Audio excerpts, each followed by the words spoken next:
Hey, I want to invite you guys, if you've been listening to this podcast and enjoying this content and are passionate about protection, you should know that we have an entire library of all of the Protector Symposiums that we've ever done, hosted at protectornation.com.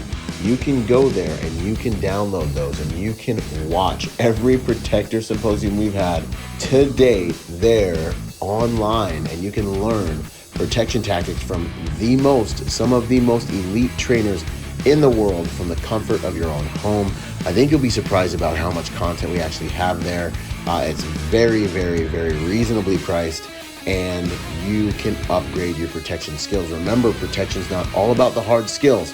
90% of it is all about the software, the programming, the way you see and move in the world to achieve a safer pattern of life. With that having been said, go to protectornation.com, join us there, and learn from the best of the best.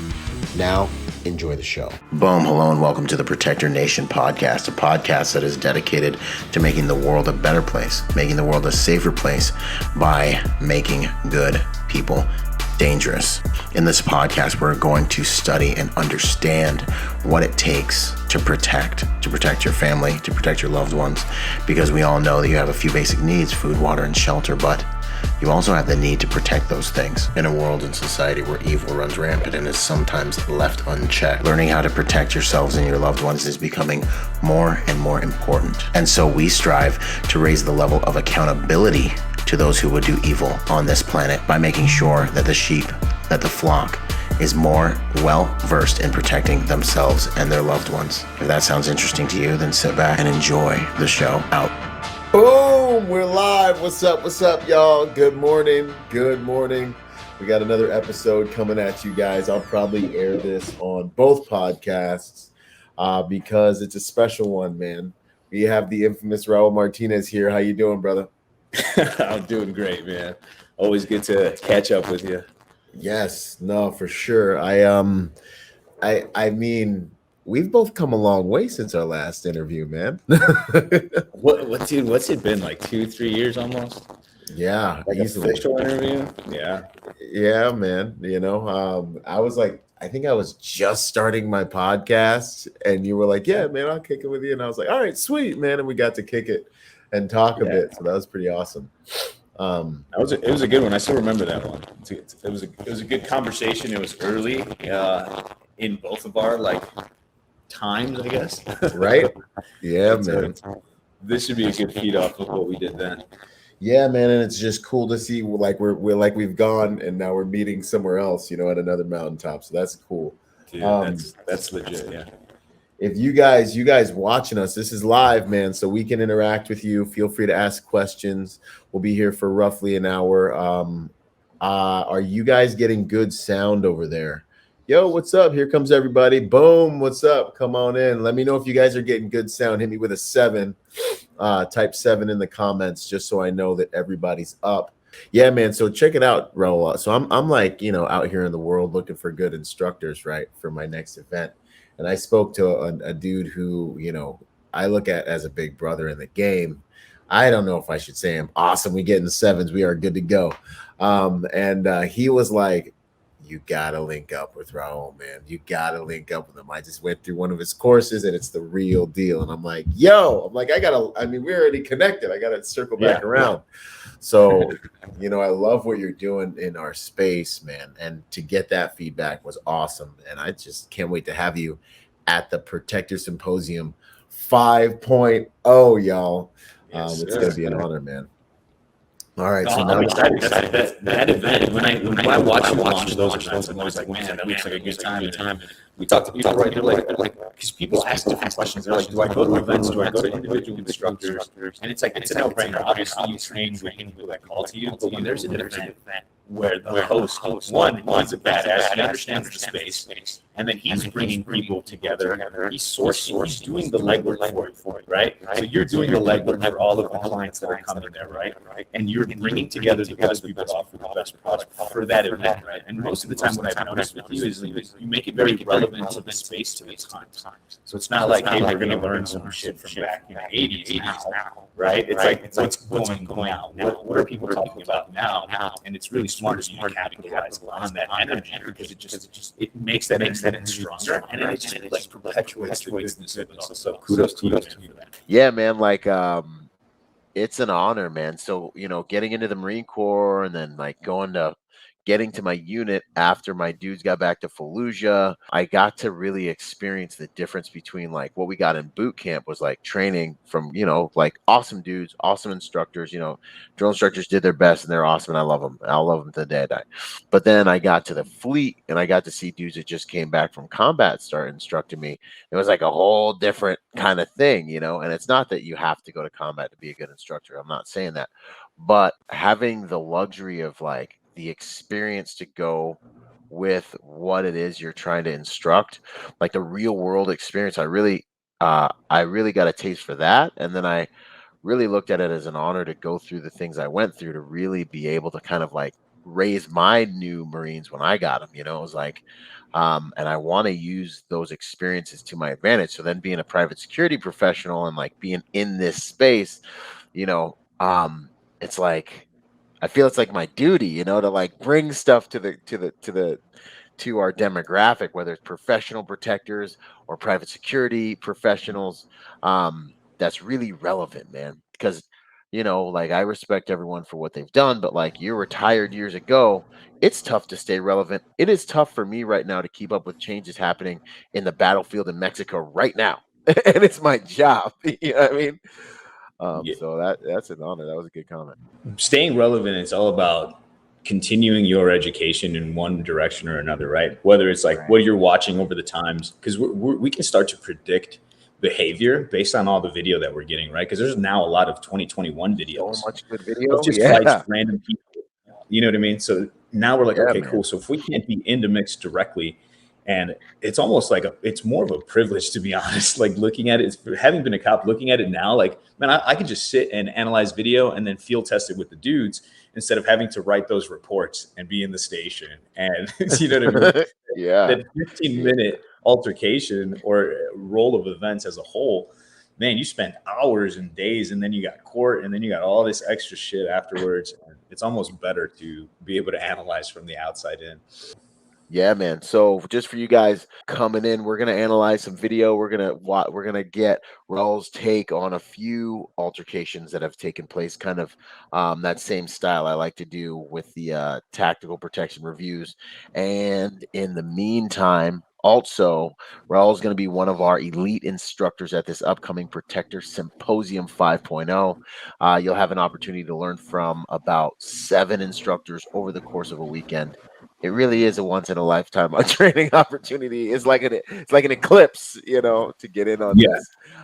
Dude, it was a powerhouse names, and I was like, holy smokes. Yeah, count me in, man. I saw that list, and no, that's a good one. Yeah, no, thanks, man. It's an honor, man. And when these guys say yes, like they don't know it, but I'm on the other side of the phone, like, yeah, like you want to come do the thing with, and then when they say yes, I'm like, wow, this is amazing, because I just secretly want to train with these dudes. That's like half the whole entire. If I haven't already, I either have trained with them, and I'm like, more people need to experience this, or I'm like, that's good training. We need to get it going. So real quick, man, I'm gonna drop this video, your intro video, so everyone can see who you are, what you're about, and what is coming. Check it out, y'all. Boom. First up, we've got Raul Martinez, who's going to be teaching handgun deployment and recovery. So for all you guys that are out there that do carry CCW and you're thinking, oh, I'll just shoot a guy, or you are prepared to utilize that tool in the defense of your life or someone around you, what happens if you pull that tool and you find yourself in close engagement? Do you know how to defend that weapon? What if that weapon's taken from you? There's a large percentage of people who actually get injured at the hands of their own weapon because all most people do is train on a flat, square range, right, in a vacuum. Raul is a specialist at helping protectors, law enforcement agencies, military forces. He's been traveling the country, training the best of the best on how to retain their firearms, how to get their firearms back if they're lost in the scuffle, and how to do everything that needs to be done in the clinch, in close, when it comes to firearms and their implementation and weapons and all their implementation. So it's an absolute honor to have Raul from Rogue Methods here with us training. It's going to be a type of training that many of you have not experienced. And it's going to seriously take your PQ, protection quotient, to the next level. Hell yeah. That's a good video, man. Dude, it's like it's like yeah, man, it's crazy when it's like liking your own cooking, man. Like I'm watching my video and I'm like, I saw you. You're jamming out. Yeah, man. No, this is good, man. That's good stuff. But it's true, it's like this is a skill I think every protector needs to have. The lazy route, get a gun and be like, yeah, I'll just shoot the guy. You might be just carrying a gun for the guy, Yeah, you're a human holster. Exactly. Boom. One of my favorite opening questions. And I've asked you this before. It'd be interesting to go back and see if it's the same, but who are you at your core, man? Who is the man behind the work? So, dude, and I think things change, right? And we grow and we develop as people. And little by little, I'm becoming more comfortable with even the answer to that question. And it's like, I just want to make sure that everything that I've learned that has somehow helped me goes to the people, goes back into the hands of people. So I'm still leaning towards coach, educator, mentor, right?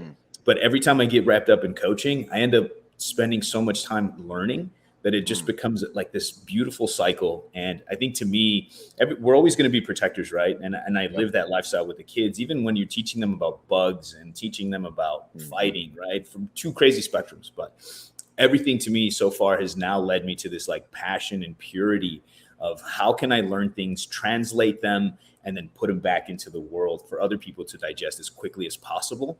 And I was told by a really good friend / mentor who helps me with my development and my ability to deliver a message clearly. And he's like, you're an artist. We're artists now. We're not educators in the sense where we have to like read off scripts and boards and write formulas down. You've got those formulas, you digest it, and then you put out the best, most easiest way so that people can actually learn from you instead of having to. The example is this, right? Is you go to a place and they give you a bunch of information and then you have to go home and do a bunch of more research to just understand the information to only come back to actually learn what they were saying, right? Yep. Instead of that person doing all of that work for you and giving you exactly what you need without all the fluff, without all the extra science words and this so that you can actually practice. And this is why the program with Rogue Methods has been so successful is because we take it and break it down to the tiniest little level, and it's fused with practical application and training. So people are, if you can imagine, people are like, they're touching the material as they hear it. So now it's hitting you twofold. It's like this wave of energy. And that's how it was described. Like when I teach and I speak and I'm with you in person, it's like this wave of energy that you feel. And you're kind of like, okay, you're almost like moving already, warming up because you know what's coming. Yeah. That's, dude, that right there, that passion for communication and instruction, like that's the stuff I find in the best guys, man, because it's like it just brings it alive. And then like even for me, when I'm listening to someone, like I'm doing my best to understand what they're saying. I don't know, maybe because I got TBIs, maybe because I'm a jock and a grunt, but I like literally am like, okay, I got to do this. Like that's just the way my brain works. So when you're explaining it and you're like, my goal is actually to have you like psychologically walk through this with me to the point where your body, you're having a biological response to the way I'm instructing. That's awesome, man. And I think that stuff makes all the difference because, I see that's the formula. And you see it, right? You see it in the way people perform. Like if you watch that video, I'm going to say about 70% of those people in those videos don't have any training. Think about it. You know what I mean? Like that is what inspires me. I wake up and I'm like, holy smokes. And I process the weekend throughout the week. And then I hit another weekend and I process that weekend throughout the week. And I remember everybody's name. And I'm like, man, Steve was doing this. Tim was doing this. None of these two dudes, they've never met. They don't ever fight. But they were able to do things similarly because of the curriculum, because of the programming. and they're successful. And some of the videos that you send, and those are going to be talking points as to why it's so important. Other people have it in their programs. It's fundamental. You have to know these skills in order to be successful with tools, because the hands carry the tools, right? So I think just watching people, and this is my goal, is I would rather have a bunch of people like me, right? Just an everyday dude now with a family and with friends, and wanting them to be just as good as anybody else, because the material translates well to them. And that's what the goal is with road events, man. I love it when there's jiu-jitsu black belts, world champions, holding world boxers, or when there's Muay Thai, like hardcore fighters, right? They're just like rigid dudes. And when there's wrestlers, and there's like professional shooters, and they come together, and that's two genres. This is what I think is also very alluring to the brand, and to the World Methods brand, is it's two worlds coming together and like colliding. Right, the shooting and the fight. And I tell people, you're coming to this class, it's combative, but it's not a shooting class. There is shooting involved, but the shooting mirrors what would combative. So we have to have a lot of force. So then, the ability to bring these two worlds together is what's so exciting. Because we'll have jiu-jitsu black belts, and then a really tactical firearm shooter, but they don't know each other's stuff. But once these are mixed, it becomes like I don't want to say it's neutral 50-50, but there's advantages on both sides. One can fight, but one knows how to clear malfunction, as an example, right? No, so when you guys come to the symposium, man, what he was saying, I think, is amazing. The marriage of different arts, the marriage of different disciplines, being able to get physical with your firearm, and then actually being able to engage with your firearm. I think this is like the cheat code to, so like you can spend 5 years in a martial art, 10 years in a martial art, and learn that martial art. But I think the huge advantage to learning from these guys is that you can basically train with someone who's on the mountaintop, that's been able to take some of the best stuff, condense it. So it's like, it's ultra chewy. Like, this is the stuff. These are the morsels that you would spend a lifetime to get, and be like, boom, here. Now let's get some reps in, and you can have a chance to absorb that without having to go on the entire journey. And then you can go home with like 2, 3, maybe 4 moves that you can really start to try to like get in to your biology, and your protection quotient is elevated, man. That's the beauty of training with guys that are, and like that whole artist thing, man, it's so important, because this is our art. Like, this is our contribution, Absolutely. That's where the passion makes it awesome. All right, I think you're sounding good now. And that translates, man. People feel it. Like, when I hear podcasts or when I watch videos, and I'll watch body language, because everybody translates information differently. We don't learn differently. We translate information differently. And so when I can see, I'm like, okay, this has been somebody who's been doing this for a really long time, and they're really good at saying what they've been saying for a really long time. And then this guy's really good, but this is new. And you can hear his pitch tones, and he gets excited when people do certain things, because he's actually reading his group, right? It's not like learning too. He's learning. This is why there's nothing now that could stop me from continuing to do what I'm doing, because every weekend I learn more about people. I learn more about the program, and people who've been to my program early and then have done it now, like, came back to it. They're like, this shit evolved. It grew. It became different. And I'm like, it's always going to be that way, because constantly removing things, because we're biased, right? Like, if you're a wrestler, you like wrestling. If you're a jiu-jitsu guy, you like jiu-jitsu. But not all of those things apply, and they don't always work. So I have to remove this bias, like internal possession of what I would hope everybody could do. But that's not the case, right? Like, this needs to work for people right away. And it's not going to work in the sense that if you stop doing it, you're going to remember it, because you need pressure. You need to test these things, and you need to work them. But we can show it that it works. And that's like, there'll be a guy with zero training. This is another example, right? And we were in California this last one, and he did all of the sequences, man, from unarmed, protecting the gun, to it being out and grabbed, to recovering it, to being able to then put rounds on the other person. All sequenced events from the class, zero background. I fucking stopped the class. I picked him up. I love you. This is why we're here.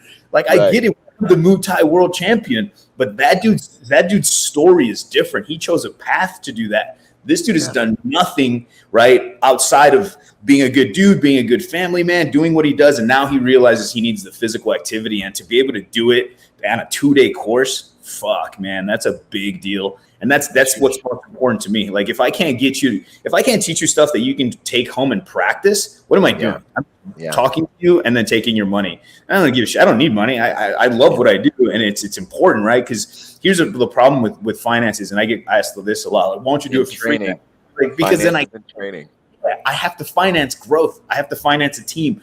If I can grow a team, we can teach people even more, like on a bigger scale, and we can donate and we can do this and that.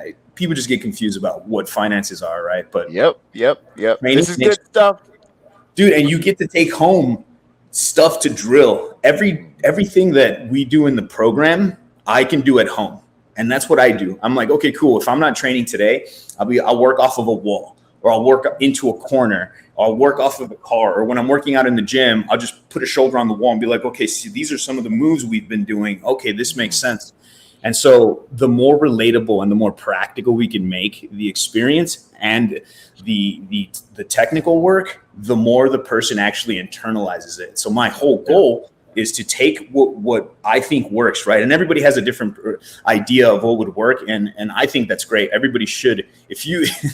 I tell people this because they comment on my stuff and they're like, oh, I would do this, or I would do that, or I would never do that. I'm like, awesome, man. I look forward to seeing your educational video on the subject. I used to have the blasting fools with that. I look forward to seeing your videos because I'm excited to see what you're bringing to the table. And then they're like, well, no, I just want you to know. I'm like, well, I don't care. I want you to show people, right? Like, that's my rebuttal to people. Yeah, contribute, homie. Yeah, don't be a taker, man. People need to give more than they take, and unfortunately, the world is filled with more takers than givers, and that's why I'm honored to be a part of this with you, man, because you're always giving back, so it's awesome.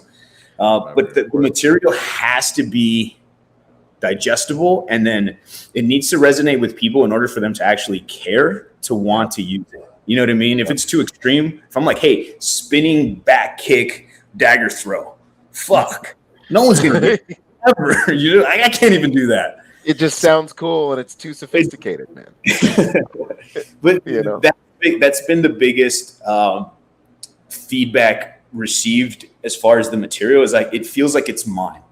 Yeah. I can go home and it belongs to me because my shoulder maybe doesn't go all the way up, so I can do this. Or my draw is a little different because my wrist is broken, so I have a locked straight wrist, and this gives me the option to do that. So that's the secret sauce, man. And no matter what, there's no gems that shouldn't be shared with the world because people are lazy anyway. So I can give you all the gems of everything, and you're not going to do anything with it. We have so much in common, man. Unless you're smart enough to understand these things, right? So I'll give you everything. I'll sit back and I'll watch. I think Gary Vee said that. Like, I'll give out all my secrets because I know people are lazy. It doesn't matter. They're not executors. They don't execute. Yeah. Like, I work 20 hours a day, every day for this brand, for Rogue Methods, and I love every fucking minute of it. For years. Ain't getting tired because it's passion. You actually gain power from working. It's like this. I want everyone in the world to get to this place, man. They see me. I made a video last night. I traveled, 10 hours, landed, got here, and all I could think about was, obviously family stuff. And then the second they went to sleep, I creep in my office and I'm just like in here taking over the world, That's beautiful. And that's the difference, like there's a few things you said that I just want to point out to you guys. I've noticed instructors that focus on communication are ridiculously powerful instructors. I love when you're talking about how I communicate, how I get the information across. This is a sign of someone who you can really learn a lot from. And then that I know everyone says eternal student, but when you hear them articulate like, yo, I'm learning from my students while I'm up in here, how to serve my students better, how to get my information across better. These are the guys, you guys, man, that you really, they're all about it. And there's no ego in it. It's not like, oh, well, I got a tab and I'm this and that. And, back when he hasn't even told one story about back when he was, which we love. We love the stories. But like, you know what I mean? Yeah. The whole conversation, you guys, has been about how he can serve his demographic better so far. Yeah, I mean, and that's where his heart's at, because that's what comes out of your mouth, man. That's good stuff, man. I love what you're doing, bro. What you're saying about how like the whole like it's like a thing, and I almost cringe when I see it. The whole like always a student thing, right? From instructor. And like it's this thing, holy high ground thing everyone likes to throw around. And so and I'm not being a dick, and I'm never combative with people. If I disagree with you, either we talk about it offline, or I kind of just keep it to myself. I don't really give a shit. And I'll tell people, I'll be like, hey man, so what is it that you're doing to be a student? Well, I shoot more, or I do this more. And I'm like, man, we really have a different definition of what it is to be a student, because yes, I practice and I train every day, or as much as I can, the programming and the drilling that I do to learn and continue to keep it relevant. But my learning is what we were talking about. How can I communicate better? So I'm doing more training on communication. How can I turn my speaking into an engaging event versus just blah? So now I'm taking communication. Then I'll take leadership courses. I'll hire leadership coaches just to make me better based off of their realm. They're not even genre specific, dude. Right. Like I'll go. I did improv comedy just so that I can continue to flow well. And if I'm caught off guard, I can be like, "Oh shit, that's a good joke. Make a joke of that," and then switch fire. And now we're going this way. So continuing my education is more than just staying genre specific. Like I have to learn communication. I have to learn education. How do people learn? I have to learn how to be funny. I have to learn how to use tensions. So now you're risk management, right? You're doing all sorts of like, being a student isn't just like being a student of your craft so that you can teach that. I think that's where I just kind of look at people. I'm like, a one reload one isn't being a student, dude. It's just practicing, being legit is when you reach out to other professionals and be like, hey, what is it that you're doing in Mexico that makes it so unique to your clientele, and why are they looking at you? And it's not because, because I protect from violence. That's the short answer. It's because I look at routes. I look at the way people live. I look at demographics. I understand nearest hospitals to nearest helipad exits. I understand all these things. So now we're thinking with brain power, right? Not just brute force that everybody wants. The brute force is easy. It's what's inside that people can take from you. So no, 100%, man. And that and after this, we'll go into some real world video I have for you real quick. You guys, this will be good. But like, just kind of full circle on what you were saying about finances and the cost of training and why we do that. I'm doing a presentation about masculinity, which I approach with such trepidation, right? But it's so important and it needs to be spoken about. And obviously there's been an attack on masculinity and femininity. Both of them have been attacked. And I was taking a look at like the alpha and the beta conversation. And, I feel like there's a lot of ego that's gotten into alpha and beta stuff. And like, I feel like every man in different settings is an alpha and a beta. You need to know when to be a beta. You need to know when to submit to, like you were talking about. I have these guys that have contributed to my life. Like I am a beta in a lot of in a lot of arenas, and I'm good at that. And I'm a good dude that serves the pack or serves that unit or serves that guy that I've submitted to, because he has so much to contribute to my life. And if I can't pick that up, then I'm going to my growth will be stunted, right? But then there's the alpha, which I believe is the guy who's focused on the entire pride, the entire pack. Like I have my tribe. I need to be focused on where I'm moving people, how I'm moving. And this is the reason, because either of us would probably do a lot of this for free if we didn't have the mission driving us and the tribe we need to make sure is healthy and all these things that have to be driven. And so we have to be strong in what we do require for access to the training, you know what I mean? And so when they look at the price point, I'm like, guys, this is because I'm on a mission and I need to get more good people, more training, and this has to be profitable in order to do that. You know what I mean? We would probably do it for free, but because of the passion that we have for the overall, that's why you guys see these price points where they're at, man.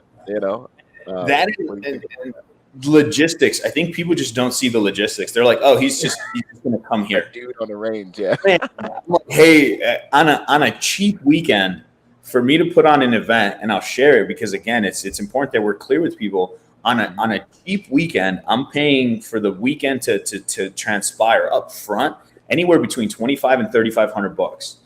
Up to $4,500 just to put on an event in your backyard, in the people's backyard. Like I live in Phoenix, Arizona. I could just host events here and have no overhead.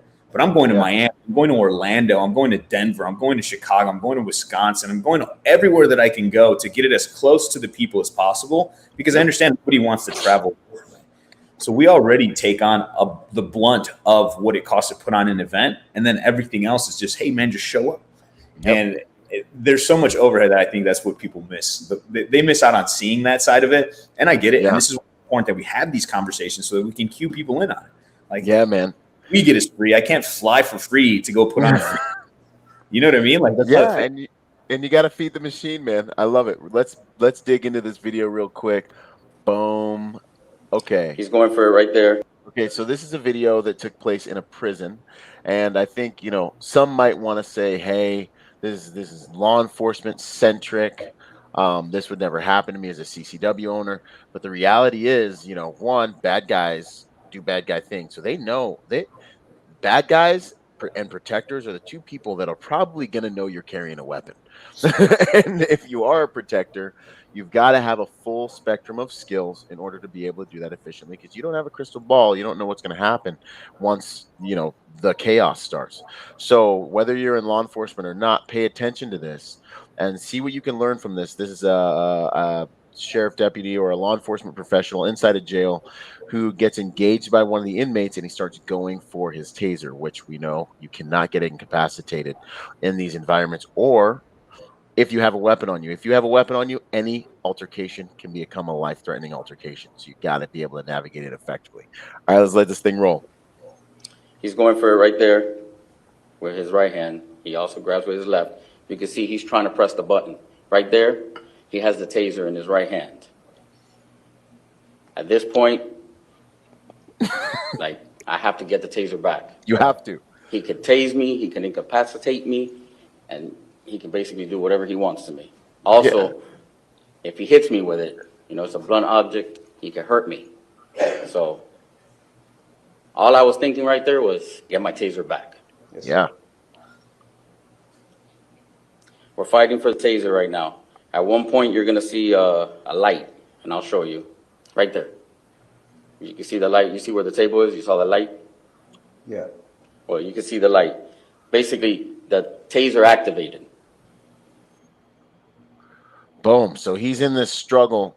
What I can always rewind to certain parts of it, but what goes through your head, man, as you see something like this going on? Maybe what could he done? What, just, you know, freestyle. So, man, right off the bat, so people understand the taser, it's a 5-second window, right? You get a 5-second ride, and if the connections hit properly, you'll seize up pretty well for about 5 seconds. So for 5 seconds, you have zero ability to defend yourself and do anything with, right? Now, they're in a building locked, right? They're in fucking jail. It's like the worst cage match ever. Well, think about it, man. The dude taking the taser, he's not trying to run away. He's not trying to incapacitate you to run away. He's going to work your shit, you know? So you're in trouble here as a CO because the dude's got nowhere to go. So if he's getting tools off of you, they're for you. You are going to receive those tools in whatever means he's got to give them to you. And he's right. The light, it lights up when it discharges. So the gun, the taser's fired off. It's cooked. So now if you're entangled in those wires and you're kind of rolling around, the wires can get you too. So depending on them just pulling it. So it's not only the prongs, it's the wires. So you got to be careful. And I think the better models now don't do that. But the models we had, if you touched the wires, it was an issue. But being connected with this dude, I'm not sure how they ended up there.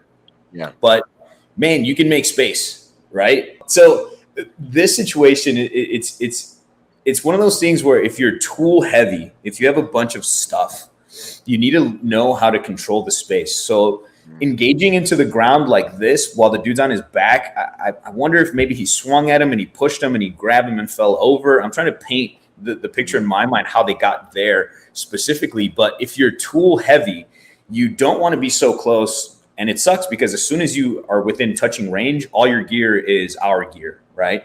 And how can we keep it from taken, especially waistline stuff? So when the dude has his legs out, the dude on the bottom is actually doing a good job using his legs to open and close space. It's something we talk about and teach. And it's something that people know how to do. They don't know that they're doing it, right? Like when you squat down to pick up something from the ground, you're actually doing a rep on closing space, and then you stand up in your opening space. So this is the art that I'm telling you about. How can we take something that you think is combative related only, but it applies to your everyday life?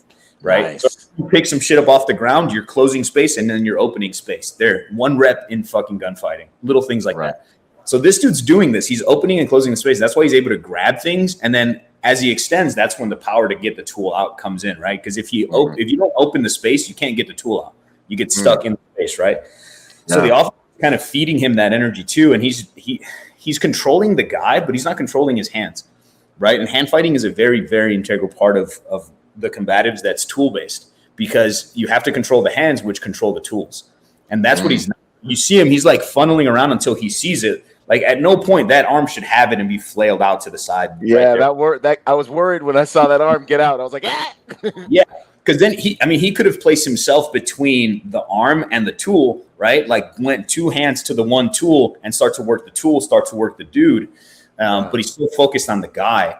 And basically this dude probably has no experience fighting over objects. He's got tons of experience dealing with people because he's on the guy. He's pressing the fight.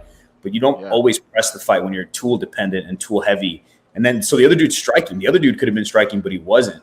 So there's a lot of limitations law enforcement has that they feel like they can't do. And they'd rather be the subject of a video study than showing that you just dominate a position, you crush dudes. I mean, hitting people 1 time well versus hitting somebody 25 times, which looks like excessive force. You know what I mean? Like, I just want to see the one video where the dude just goes boom 1 time and it's done, you know?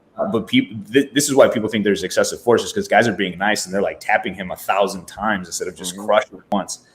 But tool dependency here, he's not the one drawing it. The other guy brought it out, but then he doesn't know how to recover his tool. So with the value of our program is we do everything. You have your gun, you protect your gun, and how do you recover your gun if you lose your gun? So that whole strategy is it encompasses everything. Like, I don't want to lose it. I'm going to teach you how not to lose it. We're going to play with it, and then I'm going to teach you how to get it back if it does get lost. But this dude he had the know-withal to control the guy, but just the tool is just outside of range. He was smart enough to keep it from being pointed at him, which is very important too, right? Because he didn't get hit with it, but there was the potential. So that's awesome, man. Just a little glimpse, y'all. We're just a little bit on there. What do you think about the I know there might be some females watching that might be a little hesitant to come in and get physical, or some protectors that just haven't gotten physical. Like, do you need an MMA? I know you kind of touched on this, but like, what would you say to those who are a little hesitant to get physical?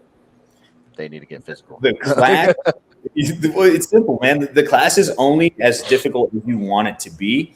And then I'm very keen on teaching people how to be good partners as well. Like, I think that's a lost art. Like, when I'm teaching you something, I can't just expect both of you to translate the material.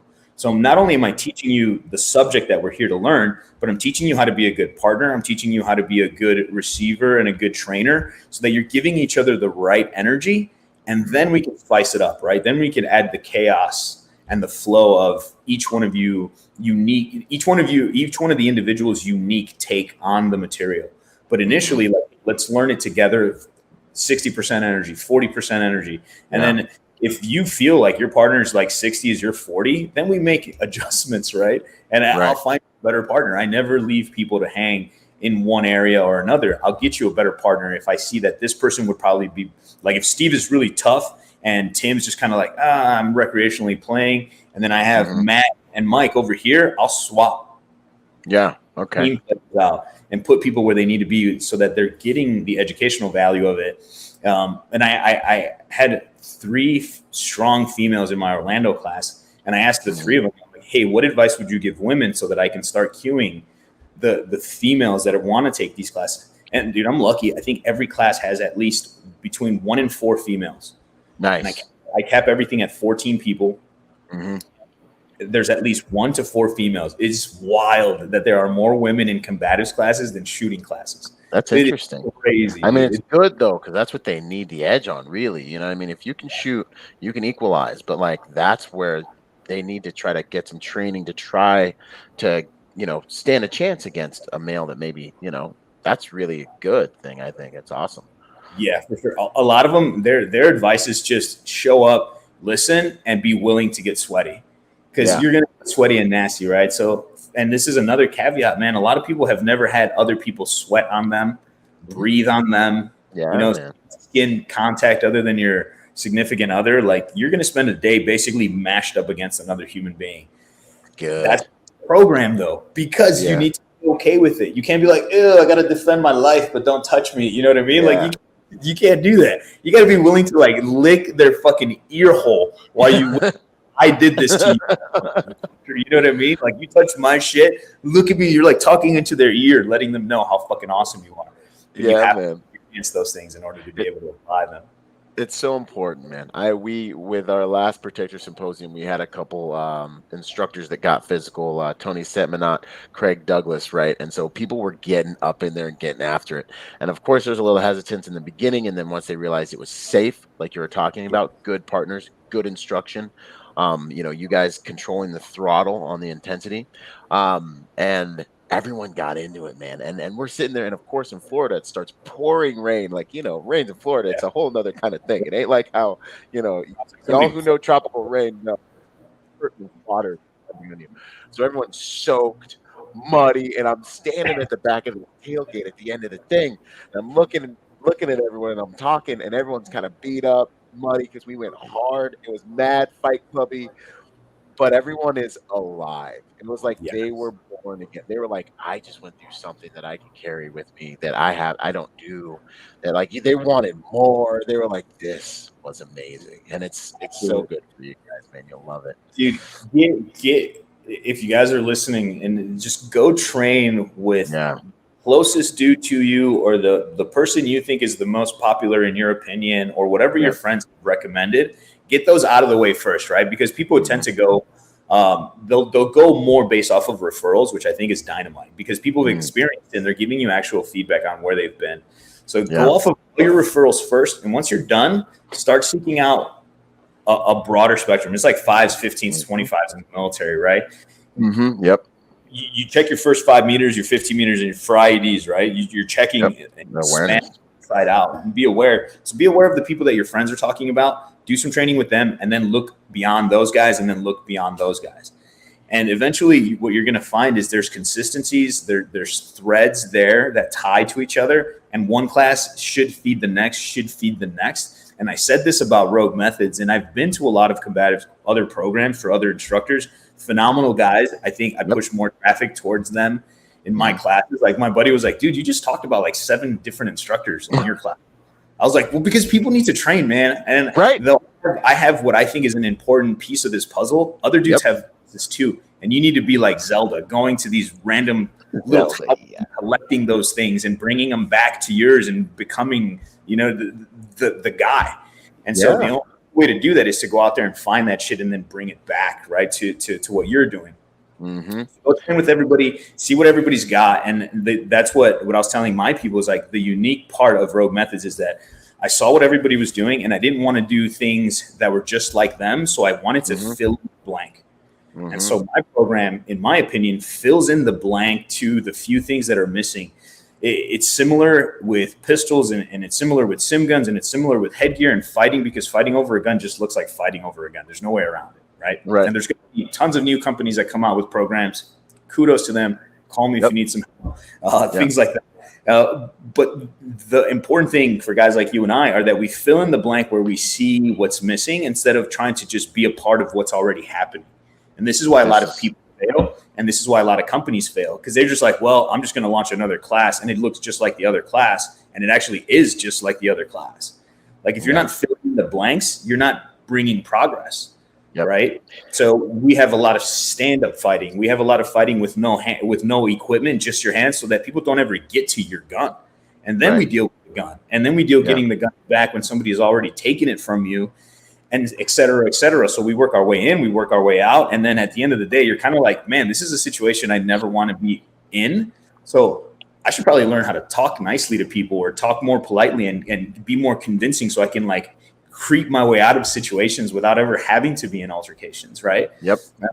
We went to dinner, and we sat down, and we're waiting for our friends to show up so we can have dinner together. And this, the homeless dude sits down, and initially he's being nice, right? And he's just like, oh, hey guys. And I was just like, cool, man. So then I had to reposture in position so that I can deal with him, but still be cordial and polite to the people that are but I'm like navigating him off of my peripherals here. And then he starts saying certain things like, man, that girl you're with is super beautiful, super hot. And I'm like, hey, thank you for the compliment, right? And then it starts to get more.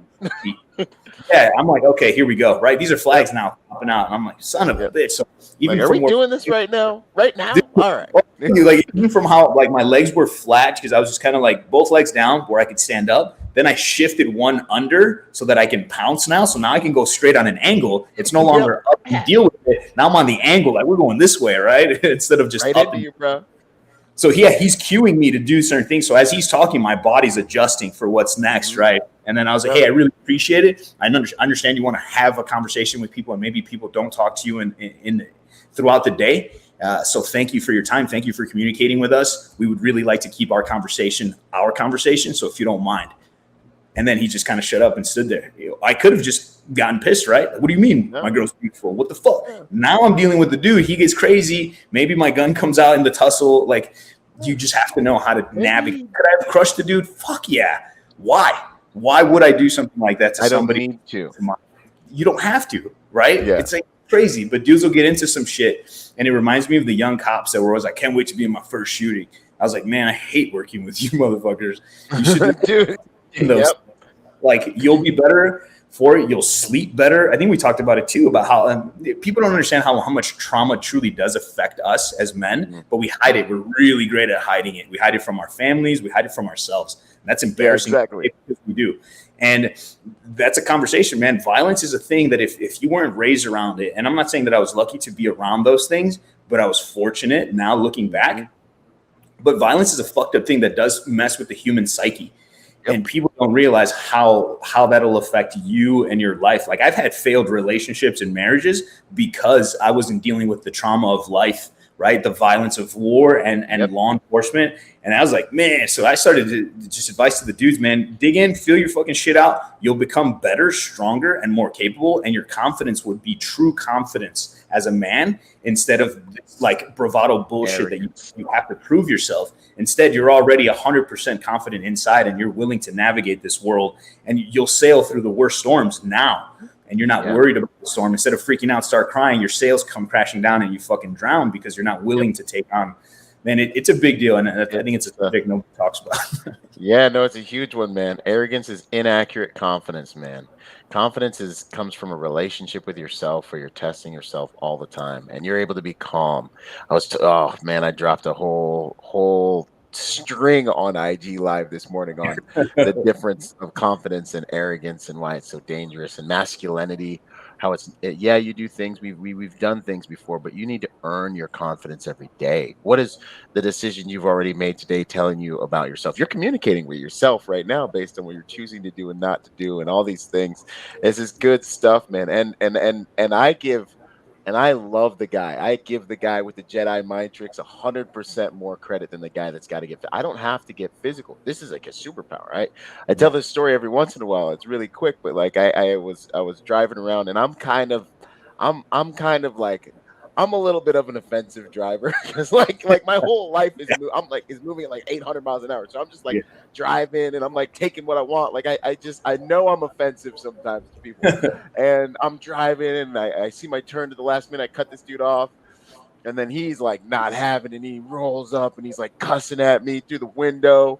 And like, I remember being like, of course, like on me, we're in Newport Beach. Like, he probably has never even seen a creature like me for like the last, like, you know what I mean? There's, and he kind of looks at me and I look at him, and, obviously the one side of my brain's like, dude, let's just crush this dude. The other side of my brain's like, nah, man, come on. You ain't got to do that. Like, you know who you are. Like, and I look at him and I'm like, hey, man, I'm sorry.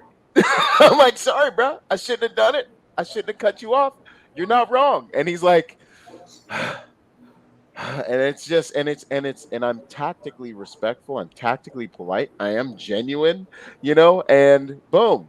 And he's like, and I'm like, let's just have a good day. It's sunny and stuff, and he's like, all right, man. I'm like, my bad. I'll try not to do it to anyone else. So it's boom, dude. Right there. No one had to bleed. No one had to die. No one had to go to jail. No one had to like get the division out of their mind of stabbing someone or shooting someone for the next 4 or 5 years. No one had to go to counseling. No one's mom lost their son, and daughters lost their freaking husbands and fathers. Like, dude, violence sucks. Like that is but we must be good at it as long as we live in an evil world.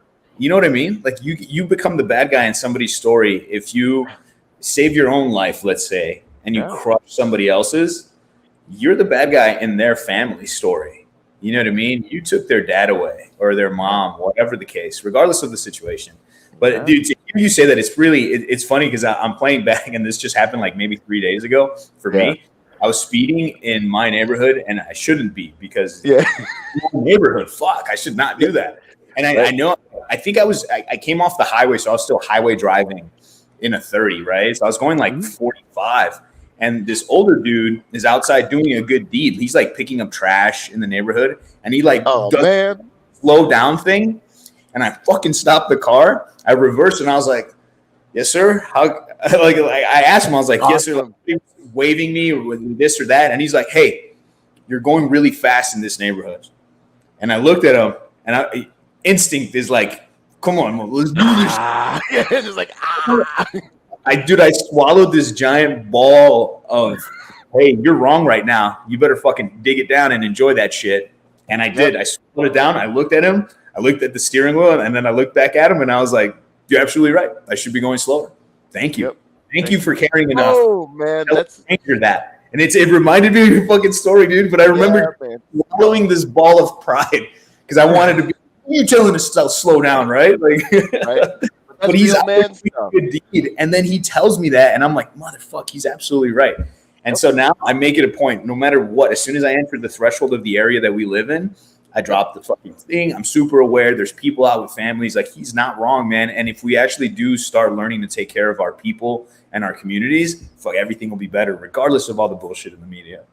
No, 100%. That's real man stuff. That's mature adult stuff. I respect the heck out of that 100 times more than the kid that, he cusses and flips you off and just peels out. Like, these are the types of protectors and the types of people we want to be, man. I love that. Real quick, as we get into these closing questions, is there a specific situation that you went in and experienced? And I just think it's awesome that we can be like role models of that, man. Like, that's the stuff, man. Like, ego is important. You should take pride in what you do, but you must have a healthy ego that comes from experience with yourself, so you know who you are and you don't get blinded by arrogance. That's why pride comes before a fall, man, because you can't see nothing. What is there a situation in your life that you can talk about that kind of got you on this path of seeing the importance of the art that you teach? There's been several, man, and whether they were life and death or they weren't, the value of the element was there, and it was like this connection. It was like, oh shit, what has been the consistency? People are the common thread in this, right? If it's just me and my gear as a cop, it's just me and my gear. You add another human to the layer, to the mess. Now it's chaos, right? Because I don't know what you're thinking. I can kind of manage, engage, but I don't ever know. So people just behave erratically, right? A lot of it stemmed from those foot chases into dark alleys, tackling dudes, and then and grabbing stuff off of me. I remember after putting a guy in cuffs, I looked down and I'm like, holy shit, only my gun is in my holster. My mags were gone, my radio was out, everything was out. And I have a very specific drill. I call it a strip drill for law enforcement, where we actually do that. You have to retain all your gear. And it came from those experiences. I was like, man, this is the third fucking foot chase, the third fight I've been in that I grab a dude, we get him in custody because they don't want to kill us. They're just running, right, for the most part. These dudes just want to get away, but then you catch them and you get a little tussle, and then you put stuff on, you put cuffs on. And I'm like, I keep losing stuff. So a big lesson for me in law enforcement was retention strap everything. So while guys are carrying open mags, open carriers, I was the other guy. I had everything strapped down, buckled down, right? I didn't need sub-second reloads. I needed the gun in my holster to stay there, the 17 rounds in it, right? And then everything else needed to be protected from fighting, because we were doing more fighting and more fucking grabbing dudes than we were shooting. Though Chicago was violent as fuck. But we were doing more of that. So protecting our gear, protecting our gun, all of that stemmed from that world. And in the military, it's the same thing, man. You're clearing rooms, a dude rushes you, and now you're like, oh shit, you got to deal with this. There's still priorities of work, so dudes have to do their job. It's funny, I was having a conversation with a friend, an SF guy from close by, and we were talking the same things. Like, we have to learn to navigate these problems, and nobody was. And so the guys that take it upon themselves to be like, hey, that's an issue. Let's fix this problem. Let's get people educated and trained. And I would just see that reports that we would take, right? We'd be sitting in and somebody would come in, black eye, bleeding. Oh, I got my gun stolen and my car taken. And I tried to defend myself with my gun, and they took my shit, beat my ass, took my gun and my car. And now they're filing reports. So we're like, oh, this is a thing. So if people are going to carry guns, let's show them how to keep their guns, or how to get them out and play where it's safer for you to do it, where you don't get things taken from you. So a lot of it was an environmental cue. It came from the public continuously bringing this problem, not directly. They weren't saying, hey, we lost our gun. Can you help us not lose it? That wasn't the question, right? It was more like, hey, we lost our shit. We're fucked up. And then my interpretation was like, well, how can we prevent this? Okay, cool. Education training, programming. And so this is where the program came from. Just street fighting, running around with shit, losing things, getting things taken from me, taking things from other people, being in the military, being in law enforcement, being undercover narcotics, was hiding guns in random places and doing cool shit. You know what I mean? Like all of this had to play this game, and then finding guns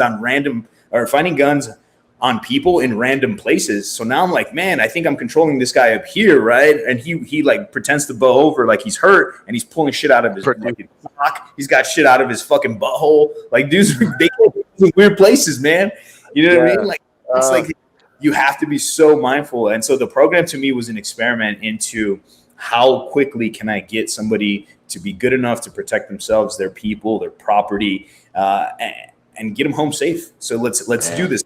Train, let's get it happening. And that's where the program came from. And it does incorporate a lot of jiu-jitsu. It does have a lot of boxing. It does have a lot of good stand-up wrestling.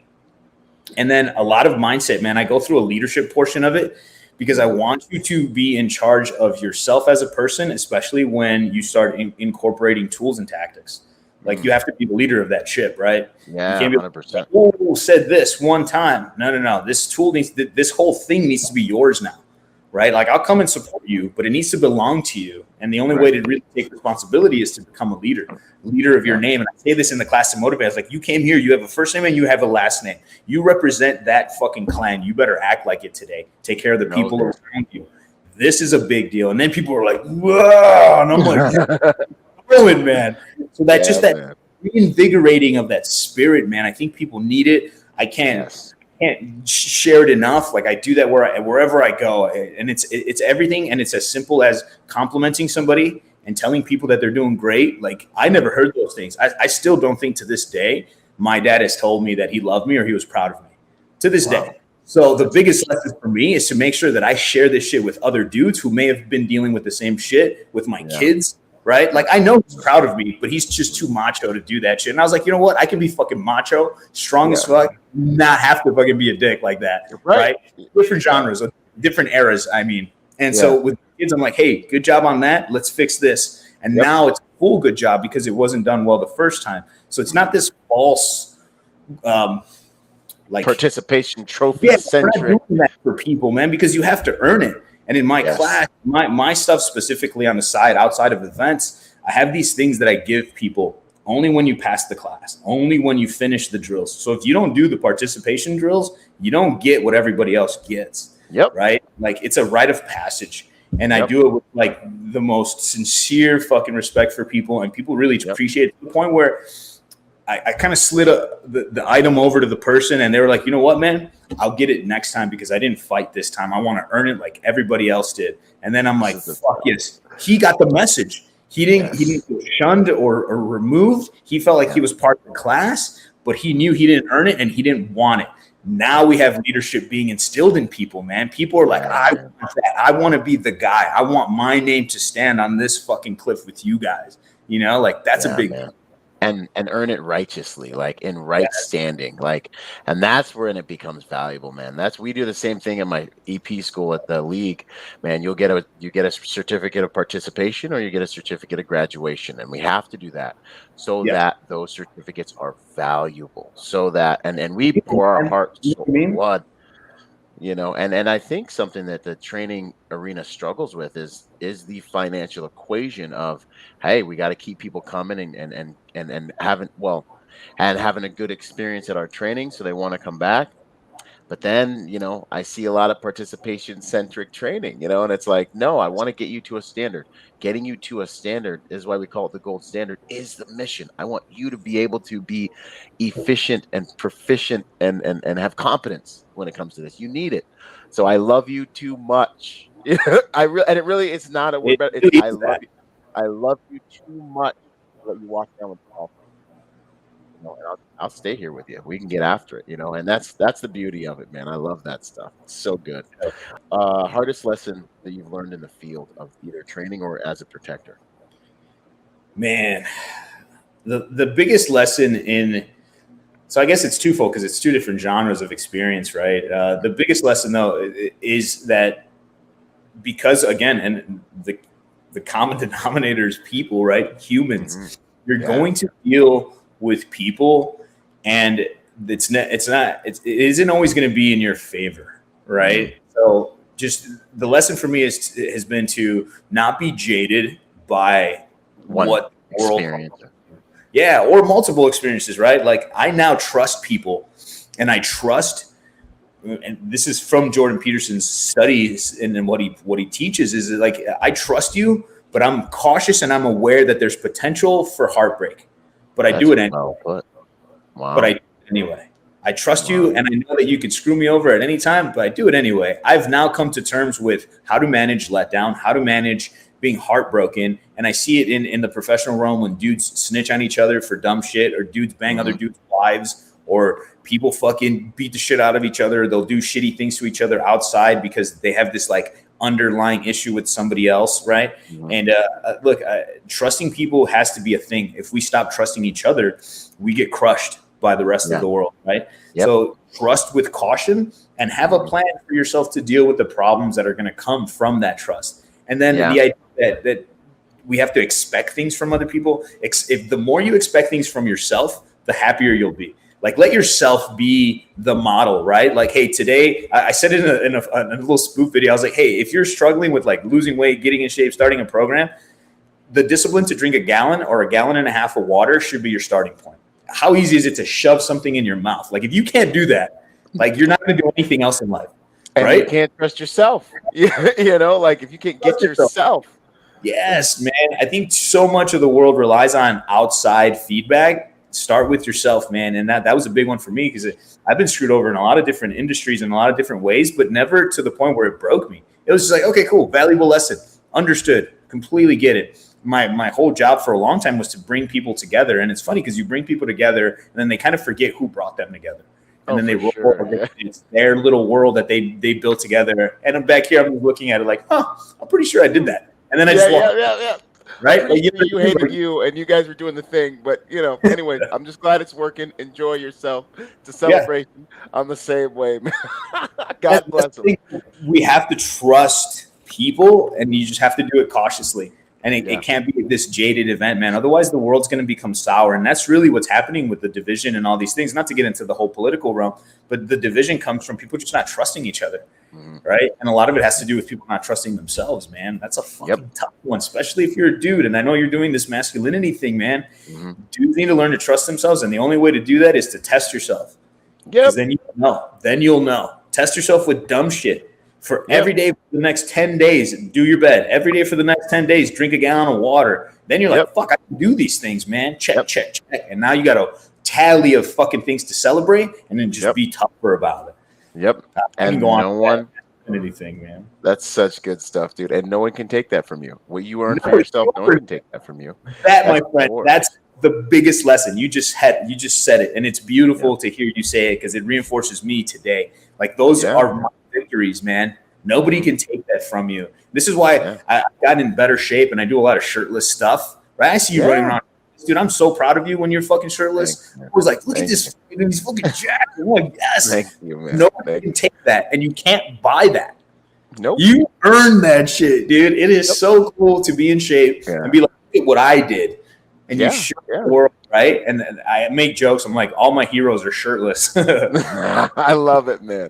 You earn that shit. Nobody can take it. No matter what they say, what kind of hate, you can't take that from people. So for men to be physically capable, strong, have a certain look, eat well, have the women in their lives that strong female figure that supports you. Like, man, this is the thing. And it all requires skill. It requires actual practice. And you have to trust, man, and know that you're going to get crushed a few times, but it shouldn't ruin humanity for you. Right, because man, you're more durable. You put yourself through worse. You know what I mean? Like, and I love that. And it really is a walk of being in right standing with yourself first. You know, like a lot of guys want to influence and they want to be able to lead. And what you're talking about is leading yourself first. It's like, I'm gonna get myself up first early in the morning, and I'm gonna go put myself through, my master's, and I'm gonna go, even though I have learning disabilities, and then I'm gonna go put myself through these classes. And then what ends up happening is people are looking at you and they're like, man, I can follow this guy, or then after a while you have something of value to contribute and you can speak with authority because you're earning this stuff. You're not just, talking, maybe you're a manager at work, like, and no one will follow you. What does your relationship with yourself look like? Because they're looking at that. You know what I mean? What are the signals that you have that can't be faked or bought? This is the stuff, man. It's the secrets. There's so much good stuff. Me and you could kick this thing back and forth for the rest of the day, man. We get it, and that's why it's so fun to talk to you randomly. We pick up right where we left off. I feel every time we engage in conversation or anything, it doesn't feel like there's been a gap, but I think we're riding similar wavelengths in just different areas of the world, man. And it's easy to talk to people like you. So I'm always pumped to do it. No, man, I appreciate the heck out of that, man. I got like 2 more questions, but this is so good. It's so good.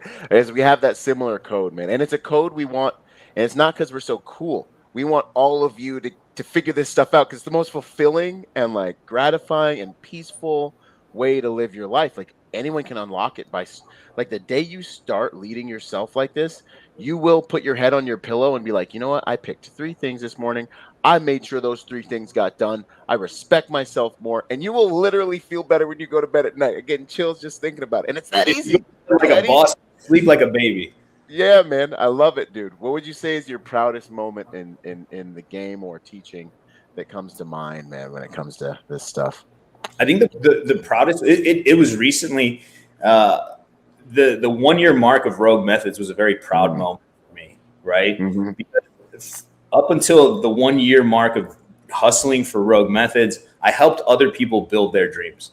I helped them build their training companies. I helped them build their programs. I helped everybody else. I helped the Chicago Police Department with recruits and in-service training, drill sergeant in the Army. I helped all that. Everything has been about building others away from how I would do it myself with my ship, right? So now, the little old captain used to fucking drive big ships for other people, comes over, buys himself a little boat, and now I'm tugging people around with my style, my taste, my flavor, So the freedom to express myself and train my way and give that to people all under one umbrella was a huge thing for me, because it's mine, right? And because it's mine, I can share it how I want. I can build relationships if I want. I can not build relationships if I want. I can choose to not be a part of certain things. The labels all come because I've chosen to be with those people in these relationships, right? So to me, that was a huge deal. It's something I'm incredibly proud of. The family's incredibly proud of it. And it's a family endeavor, man. If you buy merchandise from us, the little kids help put stickers on the wrapping, and the kids are folding shirts, and everybody's a part of it because they're all getting the experience to earn why we do things for this brand and this family. And so they're so they can grow in that space as well.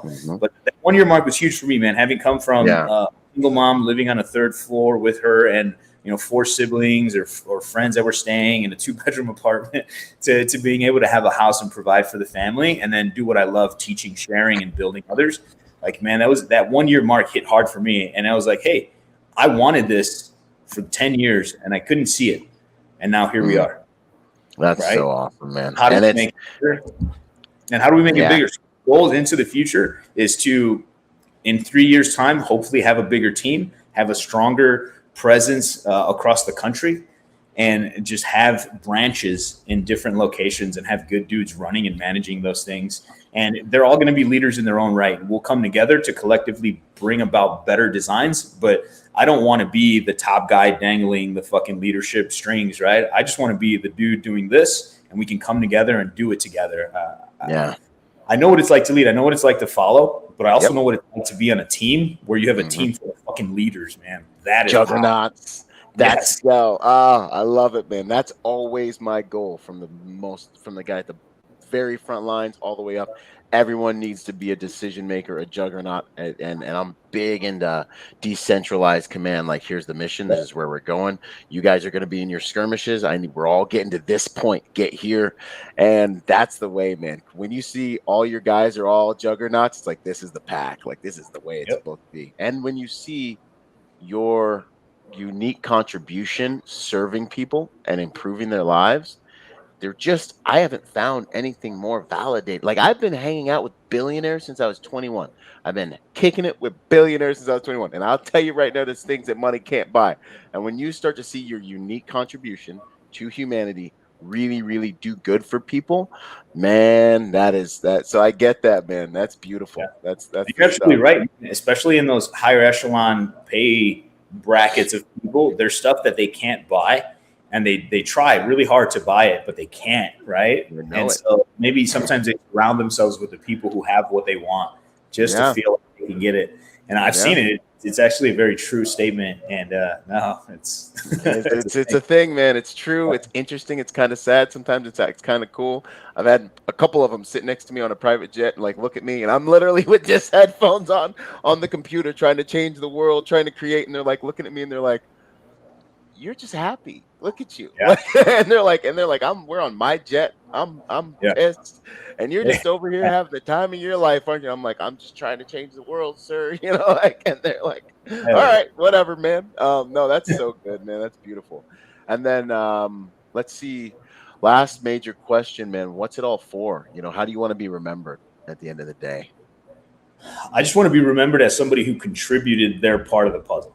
Somebody who gave back. Right. I know a lot of guys, and this is another question I ask instructors too, man. They're like, I do it for my family. That's a no-brainer, dude. Like, we know, like something real and pure, man. And it's the message is this, man. How can I give? And I said it in the beginning. How can I give you what I've learned to be something important, something that's kept me safe and others safe, and leave it with the people? Information should be shared, not hoarded, right? Especially that's good. So sharing that and passing it on. I mean, if I'm going to leave a legacy, it's going to be that the company continues to teach and better people and make people more independent and strong through training and leadership and fucking mentorship. That's what I want. I want to have the platform that's big enough to make real, true impact for men and women, men more, because we have to take on roles that women don't take on. Right. And so I want dudes to be empowered by what we're doing. Obviously, we want women there too. Fuck everybody, bring it. Right. I had a kid in one of the students in the class brought their kid, and he wanted to fight, so he put gloves on. We're over there. I made a joke. I was like, finally, somebody my own height, right? And we're over here fighting. And so that's my message. That's what I want to leave as a legacy: is how can I give people back what this country has given me so much of, right? Maneuver, the freedom to succeed, and obviously it's a niche market for me, right? Because there are better people at other things, but what I'm good at, I want to leave for the people so that they can continue it and the team can continue it. So that'll be my, hopefully one day I can leave everything that I learned and it sits there and it helps other people. It's beautiful. Right. They know how to survive. That's what's up. No, they say you die 2 times, man. Once of your physical death, the second time the last person says your name or benefits from your contribution, after you go. That's the death of your influence. So to that, every time I travel, that's actually, man, it's really cool to hear you say that. Every time that I travel, I try and stop at a veteran memorial at a cemetery. Yeah. And I made my guys do this last time. We low-key sit there and we read out loud every single veteran who's died overseas. We'll read the walls at these cemeteries and we'll read their names out loud so that they're spoken back into the world. Like, I get chills thinking about it just now. I say that and I'm just looking at Colonel John Jones and boom, and I'm like, boom, boom, boom. I'm hitting it and I'm saying it out loud and I'm like teared up, crying in the moment. I'm just saying the fucking name, and I can feel their fucking energy coming into. It's so fucking awesome. Everywhere I go, I do that. I just sit there and I'll read the names out loud with a little strong tone, like speaking back into existence. Man, man, that's like Warrior Church. No, that's good stuff, man. That's Warrior Church right there. I love that. I might have to start doing that. Man, this has been amazing. And I don't know, you're sensitive like me to like frequencies and vibrations and like what's really going on behind the scenes. I love it. Real quick before we go, I'm going to play this 2-minute clip for those of you who've been listening that are like, so what is this training thing that these guys are talking about? Want to give you a glimpse. Hopefully this the Protector Symposium. It's coming up in September 16th, 17th, 18th. We're going to have a handful of elite instructors. Raul is going to be one of them, and we're going to increase your protection quotient. And here's a quick glimpse of what we're going to do. Boom.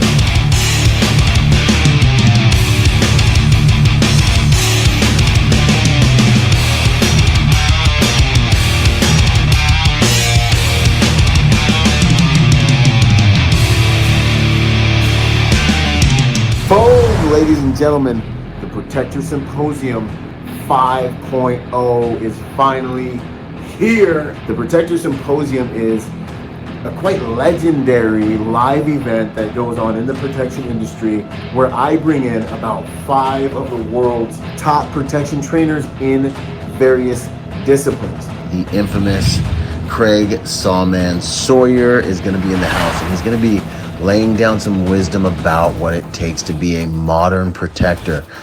He's got an amazing background, Navy SEAL, SEAL Team 6, sniper. He's got expertise in shooting, surveillance detection, anti-terror task force operations. Next up, we've got Raul Martinez, who's going to teach you the art of being able to implement, regain control of your firearm in the clinch. Do you know how to actually pull that weapon and implement it in close range? Can you get it back if something happens to it? Next up, we've got Ed Calderon, the infamous, who's going to teach us weaponology, which is one of my favorite courses because I believe this course is maybe more dangerous than 90% of the courses that I have taken over my professional career. You're going to learn the ology behind weapons. Next up, we've got Kawa 2 Alpha 2 Quit, who is a Green Beret who's been teaching elite fighting forces the art of close quarters movement, close quarters battle, how to fight with a gun inside of a building. Last but definitely not least, we've got the infamous Instructor Zero coming to us from over the pond. It's an honor to bring him in. I've been wanting to train with him for a long time. He's going to be teaching us how to fight around vehicles. Where do 80% of force encounters take place? They take place in transitional spaces, on your way from your office to your car, on your way from your car to your house, at the gas station. Watch my tactical protection reviews and you will see that 80% of those vehicles are outside around vehicles.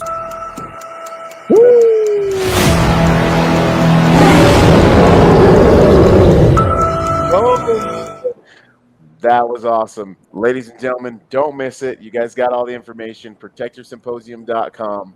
But for this episode, man, Raul, this has been amazing. This has been an outstanding conversation, man. It's an honor to work with you, honor to serve with you at the same time, on the planet. And I'm looking forward to training with you, man. It's going to be good. And you guys, I'm going to be out there getting dirty and training too. So some of y'all, might whoop my, y'all might beat me in the clinch, whatever, but I'm a student, man. I put myself in these classes because I'm on the journey with you. I ain't never pretend like I'm perfect. So we gotta all get after it together as a family of protectors who are getting better together. That's the game. That's the aim. Yo, man, thanks so much for your time and attention today. This has been an epic conversation. Thank you, man. Quick shout out to everybody in the comments. Thanks for participating and leaving your mentions. I saw a couple familiar names, a lot of people that I've trained with. Thank you guys for supporting everything that we do. It's a huge deal.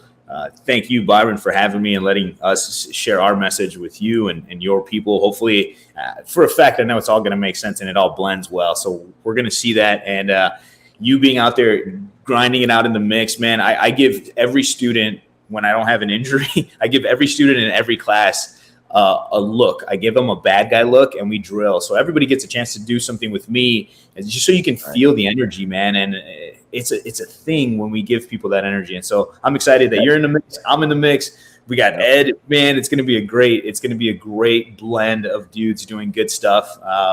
There he is, Jeff, saying what's up. And out of Vegas is the last time we trained, man. What a great dude. He came out, a humble guy. I know who he is now. He's a world-class fucking coach and fighter, and I was honored to have him there. I was like, fuck yeah, let's do it, man. I'm always humbled when there's high-level dudes that have – not only do they take the time, because they're educators too, that come out and do training with other people, man. That's a big deal. Similar to what we do, right? We find professionals and we go to them and do private training. So thank you again. Thank you to everybody who listened. If you want to drop it. Me, I'm doing it. Raul Martinez Jr. and then the Rogue Methods page. I know that's one of the questions, so I'm not being preemptive, right? No, you're good, man. Whatever you got, let them know. Let them know where they can find you. Yeah, follow the message there. We're all one big team, one big unit. With all of us together anyway. So I'm sure if you're following Byron, you're following my stuff. So that's where you can find me for more direct stuff.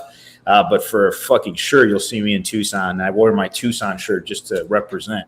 You know, I love it, man. That's the vibe. Yeah, we'll put your link to your website in the show notes. You guys, this will drop again on Monday as one of our podcasts. And yeah, man, once again, thanks so much, brother. This has been awesome.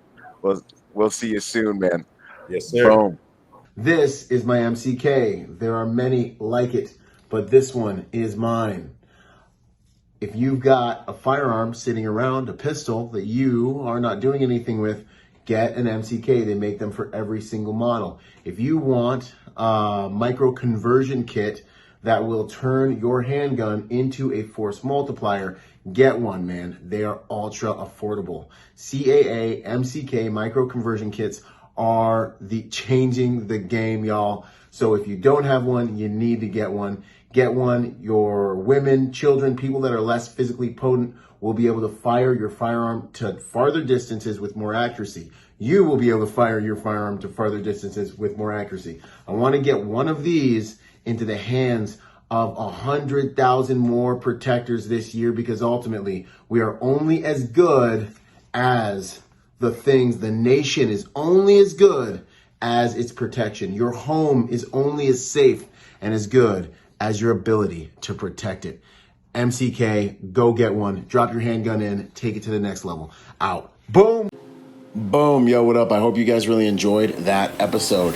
Hey, listen, in order to get more out of the brand, I want to encourage you to go join us on our social media platforms and join us at protectornation.com. We post different types of content on our different platforms at different times.